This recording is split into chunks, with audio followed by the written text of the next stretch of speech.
Why is Washington campaigning for Orbán as Hungary turns on him? Why is Washington rushing to prop up strongmen abroad while voters in those countries are trying to push them out? That question stopped being abstract the moment JD Vance flew to Budapest and publicly backed Viktor Orbán just days before one of Europe's most important elections. This was not a routine diplomatic stop. This was not neutral. And this was not normal. Because Hungary is not just any country. It is a member of the European Union. It is a member of NATO. And under Orbán, it has also become one of the clearest examples in the democratic world of what happens when elections still exist, but the system around them is bent, hollowed out, and captured.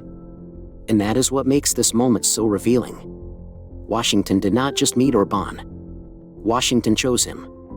It chose him at the exact moment Orbán looked vulnerable. At the exact moment independent reporting showed real political pressure. At the exact moment anti-Orbán crowds were surging and young voters appeared to be breaking against him. That is the story. Not simply that Orbán built in a liberal state, but that the United States decided this was the moment to bless the man at the center of it. And if you want to understand how that feels on the ground, Caolan Robertson's reporting is useful not just because of what it says, but because of what it shows. He captures the atmosphere. He moves through villages tied to Orbán's world. He films near the sprawling estate linked to Orbán's family circle. He shows the luxury, the distance, the insulation. The man of the people image on one side. The hidden, elite compound on the other.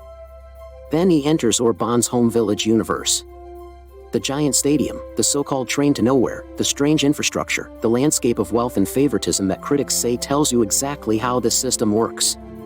And then, almost immediately, the police show up. That moment matters. Not because it alone proves dictatorship. It does not. It matters because it makes the atmosphere visible. It shows the pressure in the air. It shows how quickly the state appears when journalists get close to the wrong places. It shows why so many people in Hungary talk about fear, retaliation, and self-censorship. And that feeling does not stand alone. Because the institutional record is already brutal. Freedom House rates Hungary only partly free.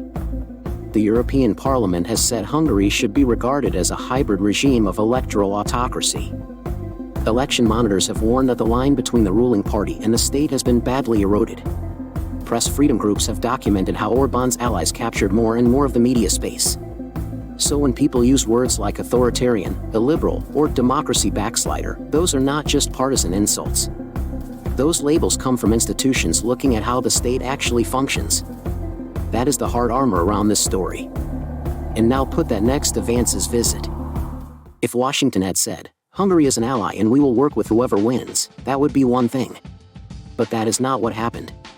Instead, Vance openly backed Orbán, while the White House framed the trip as the start of a new era in US-Hungary relations. So this was not quiet diplomacy.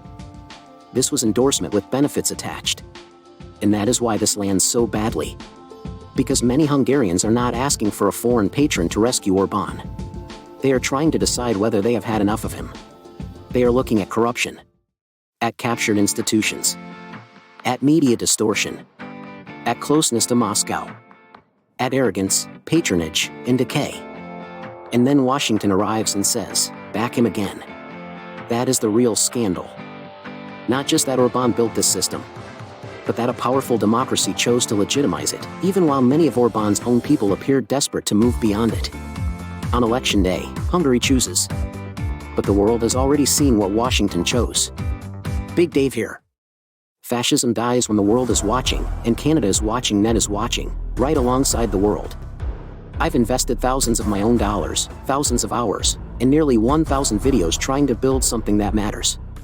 But I cannot do this alone. If this work means something to you, we need each other.